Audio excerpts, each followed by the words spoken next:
আজকে আমাদের সুন্দরবনের লাস্ট দিন, আমাদের সব মোটামুটি ঘোরা কমপ্লিট। এবার দুপুরের লাঞ্চ হয়েছে।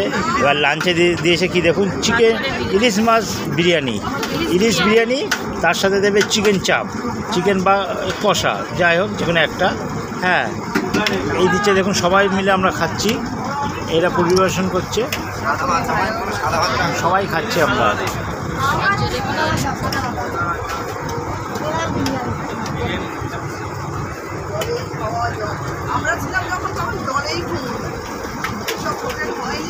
দেখুন খুব ভালো ঝরঝরে বিরিয়ানি। টেস্ট কেমন বিরিয়ানি? দারুণ ভালো লাগছে খেলাম, খুব এনজয় করলাম। আজকে বাড়ি ফিরবো, এখন মনটা খারাপ লাগবে। আমাদের নাতনিটা এই যে বিরিয়ানিটা ভালো হয়েছে। দারুণ দারুণ দারুণ।